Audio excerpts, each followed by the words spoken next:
नमस्कार, मैं हूं किन्नरी और आप देख रहे हैं आज का भारत न्यूज। तो चलिए शुरू करते हैं आज की बड़ी खबरें। पश्चिम एशिया के लगातार बढ़ते संकट की वजह से देश में रसोई गैस की हो रही किल्लत से आम लोगों का तकलीफें बढ़ गई है। वही गैस की सप्लाई नहीं होने और कमर्शियल सिलेंडर की कमी की वजह से होटलों, रेस्टोरेंट और पब्लिक कैंटीन को या तो बंद करना पड़ रहा है या फिर अपना काम कम करना पड़ रहा है। लोगों को वैकल्पिक व्यवस्था का इंतजाम करना पड़ रहा है। अयोध्या में गैस की गंभीर कमी को देखते हुए राम मंदिर के निकट अमावा मंदिर में संचालित श्री राम रसोई की ओर से भोजन वितरण को अस्थायी रूप से रोक दिया गया है। दिल्ली हाई कोर्ट की कैंटीन में गैस खत्म हो गई है, जिससे वहां पर मेन कोर्स को बंद करना पड़ा।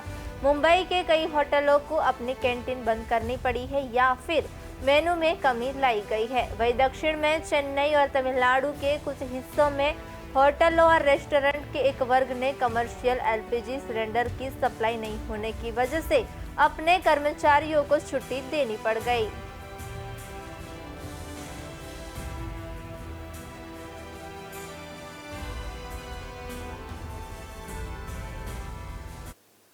गोरखपुर के पीपीगंज थाना क्षेत्र स्थित आशीष इंडियन गैस एजेंसी पर गैस सिलेंडर लेने पहुंचे ग्राहकों के बीच हिंसक झड़प हो गई। लाइन में जबरन घुसने की कोशिश को लेकर दो पक्षों के युवक आपस में भिड़ गए और देखते ही देखते मौके पर लात घूंसे चलने लगे। घटने के समय वहां पुलिस बल भी मौजूद था, जिससे तत्काल बीच बचाव करके स्थिति को नियंत्रित किया गया। पुलिस ने मारपीट कर रहे दोनों पक्षों को हिरासत में ले लिया है और कड़ी चेतावनी देने के बाद छोड़ दिया। दरअसल आपूर्ति में कटौती के कारण इन दिनों गैस एजेंसियों पर भारी भीड़ उमड़ रही है। पीपीगंज में गैस सिलेंडर के लिए तड़के से ही लंबी कतार लग रही है। विवाद तब शुरू हुआ जब कुछ लोगों ने लाइन तोड़कर बीच में घुसने का प्रयास किया। प्रत्यक्षदर्शियों के अनुसार विवाद इतना बढ़ा कि एक युवक को जमीन पर गिराकर पीटा गया। ड्यूटी पर तैनात पुलिस कर्मियों ने बल प्रयोग की चेतावनी देकर उपद्रवियों को अलग किया।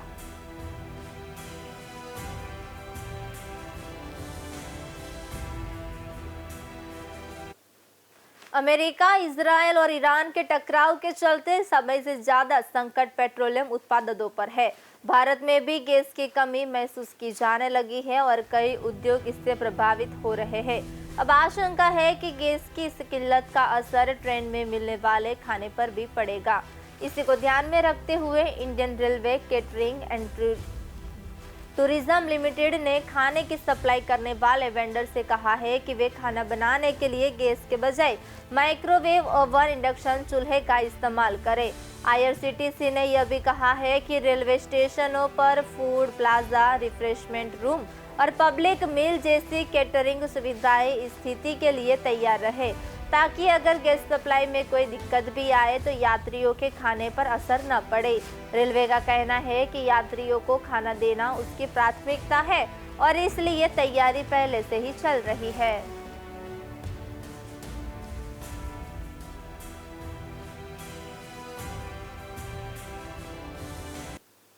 अमेरिका, इजरायल और ईरान के बीच जारी युद्ध का असर भारत में साफ तौर से दिखाई दे रहा है।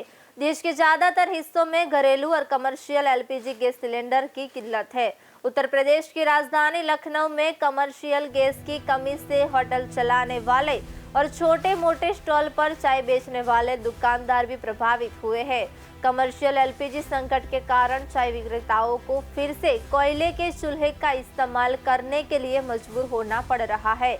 चाय की दुकान चलाने वाले ने अपनी परेशानी बताते हुए कहा कि एलपीजी सिलेंडर इस समय नहीं मिल रहे, अब कोयले की भट्टी बना रहे हैं। मेरे पास लास्ट सिलेंडर बचा है, इसके बाद गैस खत्म हो जाएगी।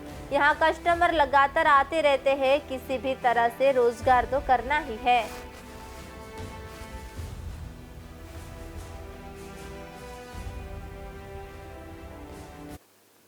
बिहार के सहरसा में एक पति ने अपनी पत्नी की हत्या कर दी और इसके बाद खुद फंदे से लटक गया।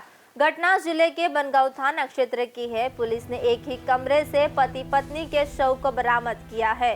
घटना के बाद इलाके में सनसनी फैल गई। यह पूरा मामला वार्ड नंबर 18 विषहरी स्थान का है। मृतकों की पहचान रमन जी खां और उनकी पत्नी काजल देवी के रूप में की गई है। रमनजीत खां अपनी बूढ़ी मां, पत्नी और बच्चों के साथ रात में खाना खाकर सो गए थे। रात करीब 2 से 3 बजे उसकी मां की नींद खुली तो उन्होंने देखा कि एक कमरे में उनका बेटा रमनजीत खां पंखे से रस्सी के सहारे लटका था। वही बहू काजल देवी का गला कटा हुआ शव जमीन पर पड़ा था। यह देखते ही घर में चीख पुकार मच गई। तुरंत बनगांव थाने की पुलिस को सूचना दी गई।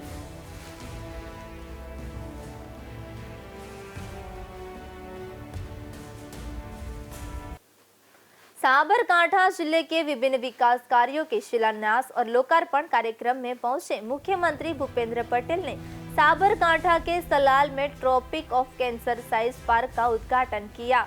इस अवसर पर वन एवं पर्यावरण मंत्री अर्जुन मोढवाडिया, शिक्षा मंत्री प्रद्युमन वाजा तथा विधायक उपस्थित रहे। इस मौके पर मुख्यमंत्री भूपेंद्र पटेल ने tropic of cancer science park का दौरा किया और पार्क के भौगोलिक एवं खगोलशाही शास्त्रीय महत्व के बारे में जानकारी प्राप्त की तथा विद्यार्थियों के साथ संवाद किया।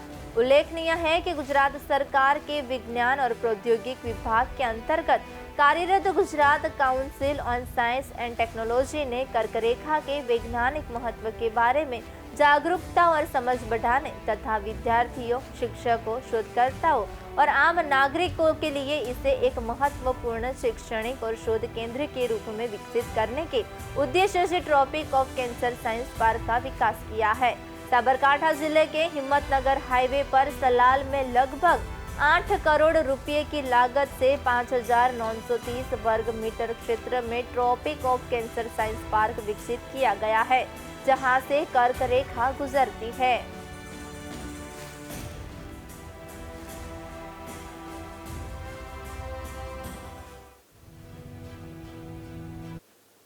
कश्मीर के पूर्व मुख्यमंत्री फारूक अब्दुल्ला पर एक व्यक्ति ने फायरिंग कर दी। गनीमत रही कि गोली उन्हें नहीं लगी है। अधिकारियों के मुताबिक फारूक जम्मू में एक शादी समारोह में पहुंचे थे। उनके साथ राज्य के डिप्टी सीएम सुरिंदर चौधरी भी थे। घटना का सीसीटीवी भी सामने आया है। इसमें देखा जा सकता है कि 70 साल के हमलावर कमल सिंह जामवल ने पीछे से आकर फारूक के सिर पर रिवॉल्वर तान दी। सुरक्षा कर्मियों ने तुरंत हमलावर का हाथ हटाया, जिससे फायर हवा में हो गया। आरोपी को पकड़ लिया गया है और हमले के कारणों का पता लगाया जा रहा है। हमलावर कमल ने पुलिस को बताया, मैं पिछले 20 सालों से फारूक अब्दुल्ला को मारना चाहता था, यही मेरा मकसद था। पुलिस के मुताबिक हमलावर पिछले कई सालों से लाइसेंसी हथियार इस्तेमाल कर रहा है। फारूक अब्दुल्ला, सुरिंदर चौधरी और दूसरे बड़े नेता नेशनल कॉन्फ्रेंस के कार्यकर्ता सुरजीत सिंह के बेटे की शादी में शामिल हुए थे। हमलावर सुरजीत सिंह का कजिन है, वह बिजनेसमैन और उसकी पुराने शहर में कुछ दुकानें हैं।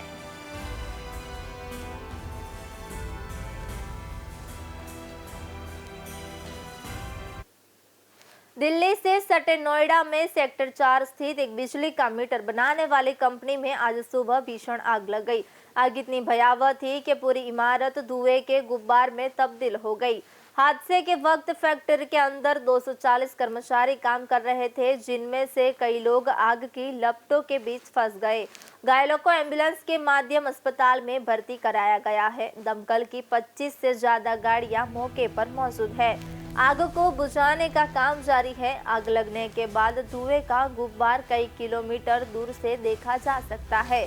जानकारी के मुताबिक भीषण आग बीसाल कैपिटल पावर सिस्टम लिमिटेड नाम की कंपनी में लगी है।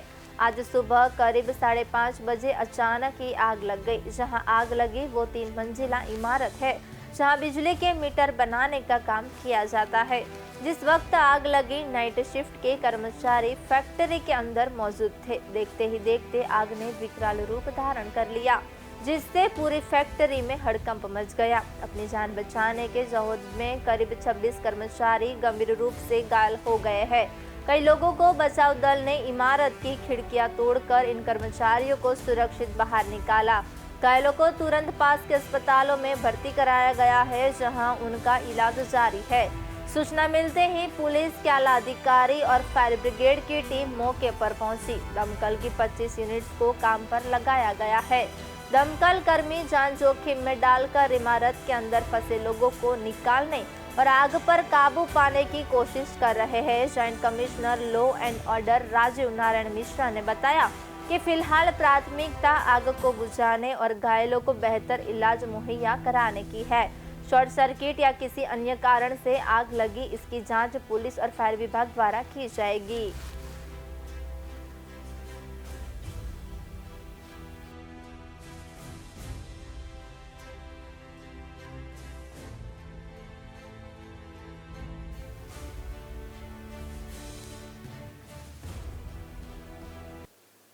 महाकुंभ के दौरान अपनी नीली भूरी आंखों की वजह से सोशल मीडिया पर सुर्खियों में आई मोनालिसा एक बार फिर चर्चा में है। इस बार वजह उनकी निजी जिंदगी है।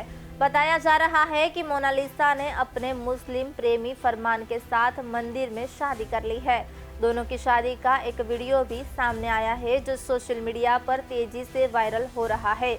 इस रिश्ते को लेकर पहले से ही परिवार की नाराजगी सामने आती रही है, जिसके चलते मोनालिसा ने हाल ही में पुलिस से सुरक्षा की मांग भी की थी। जानकारी के अनुसार अलग अलग धर्म से होने की वजह से मोनालिसा के पिता जय सी भोसले इस रिश्ते के खिलाफ है। मोनालिसा का आरोप है कि परिवार की ओर से उन पर काफी दबाव बनाया जा रहा था और उन्हें धमकियां भी मिल रही थी, जिसके कारण उन्हें घर छोड़ना पड़ा। पुलिस ने दस्तावेजों की जांच में पाया कि मोनालिसा बालिग है। इसके बाद पुलिस ने उनके पिता को भी थाने बुलाया और कानूनी प्रक्रिया के तहत मोनालिसा को अपने फैसले के अनुसार फरमान के साथ जाने की अनुमति दे दी।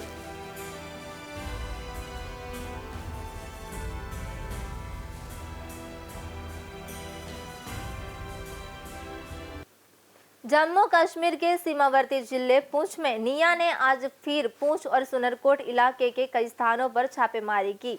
यह कार्रवाई कथित तौर पर आतंकी नेटवर्क और उनके स्थानीय सहयोगियों से जुड़े मामलों की जांच के तहत की गई है।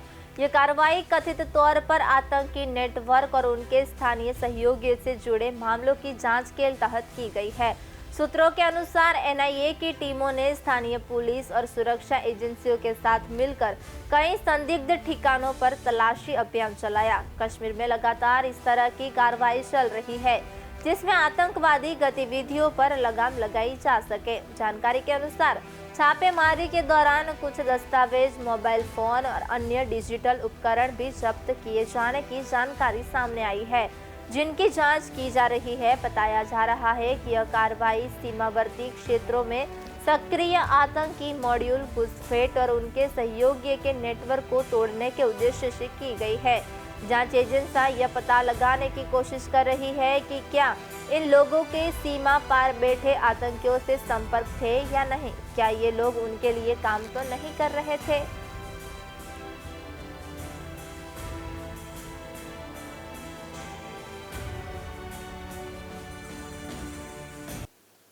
महाराष्ट्र विधान भवन को बम से उड़ाने की धमकी वाला मेल आया है। सुरक्षा के मद्देनजर तुरंत विधानसभा को खाली करा दिया गया है। मुंबई पुलिस और बम निरोधक दस्ते की टीम विधान भवन परिसर में बम की धमकी मिलने के बाद गहन तलाशी अभियान चला रही है। कुछ विधायकों और विधान भवन के आधिकारिक आईडी पर एक धमकी भरा ईमेल प्राप्त हुआ है, जिसमें परिसर में विस्फोट करने की बात कही गई है। बजट सत्र चलने की वजह से बड़ी संख्या में मंत्रियों और विधायकों की मौजूदगी को देखते हुए पूरी इमारत को तुरंत खाली करा दिया गया है। सभी कर्मचारियों को बाहर निकाल दिया गया है। सुरक्षा बल वर्तमान में पूरे क्षेत्र और भवन परिसर को सैनिटाइज करने और संदिग्ध वस्तुओं की जांच करने में जुटे हुए हैं। विधानसभा में बजट सत्र की महत्वपूर्ण कार्यवाही चल रही है। इसी दौरान विधायकों को धमकी भरे ईमेल की जानकारी मिली। इसमें तुरंत बाद सुरक्षा प्रोटोकॉल के तहत फ्लैश अलर्ट जारी किया गया। बम डिटेक्शन एंड डिस्पोजल स्क्वाड की टीम में चप्पे चप्पे की तलाशी ले रही है।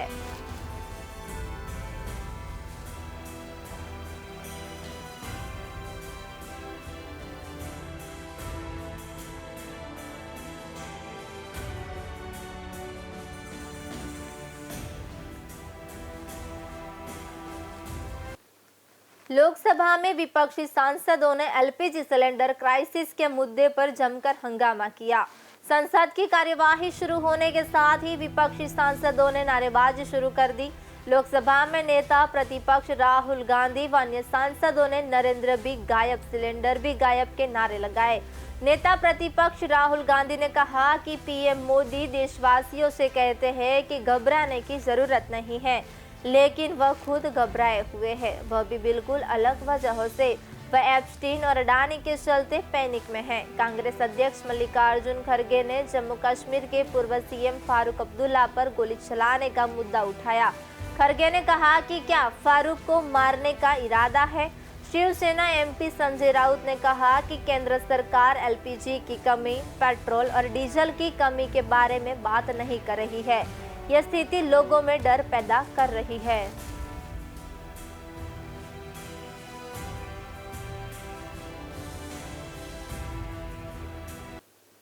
मिडल ईस्ट में जारी जंग के बीच सऊदी अरब का कच्चा तेल लेकर एक बड़ा टैंकर सुरक्षित रूप से मुंबई पहुंच गया है। ये जहाज हॉर्मुज जलसमुद्र को पार करके भारत तक पहुंचा है, जिसके ईंधन आपूर्ति को लेकर बनी चिंताओं में राहत मिली है। जानकारी के अनुसार लाइबेरिया के चढ़ने वाला तेल टैंकर शेनलोंग लगभग 1,35,335 मीट्रिक टन कच्चा तेल लेकर सऊदी अरब से रवाना हुआ था। यह जहाज एथेंस स्थित कंपनी ऑपरेट करती है। यह टैंकर हाल के क्षेत्रीय तनाव के दौरान हॉर्मुज जलडर्मर मध्य पार कर भारत पहुंचने वाला पहला बड़ा तेल जहाज माना जा रहा है। जहाज ने मुंबई पहुंचने के बाद बंदरगाह पर डॉक किया गया है, जहां से कच्चा तेल पूर्वी मुंबई के माहुल इलाके में स्थित रिफाइनरियों तक पहुंचाया जाएगा।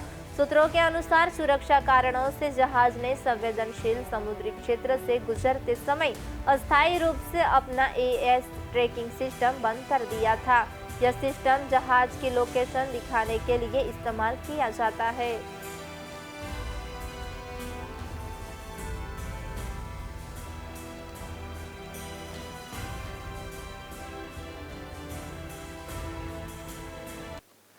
राजस्थान के सीकर जिले के रिंगा शहर में एक तेंदुए के हमले में एक महिला गंभीर रूप से घायल हो गई। घटना शहर के सतभाई स्कूल खेल मैदान के पास की है, जहां घर के बाहर निकल रही महिला आशी देवी पर अचानक तेंदुए ने हमले कर दिए। महिला के चिल्लाने की आवाज सुनकर स्थानीय लोग मौके पर पहुंचे, जिसके चलते तेंदुआ वहां से भाग गया। परिजनों और स्थानीय लोगों की सहायता से घायल आशी देवी को तुरंत अस्पताल ले जाया गया है। डॉक्टर के अनुसार महिला के शरीर पर कई जगह गहरे घाव आए हैं और उनकी स्थिति फिलहाल गंभीर बनी हुई है।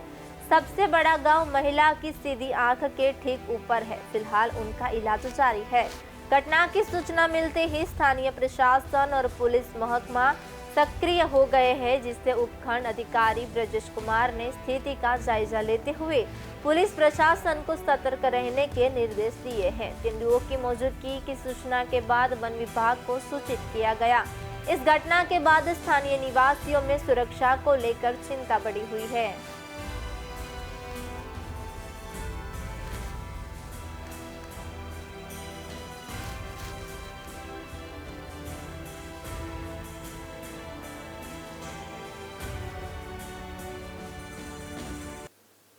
फिलहाल के लिए बस इतना ही। देश और दुनिया की खबरों के लिए देखते रहिए आज का भारत न्यूज़।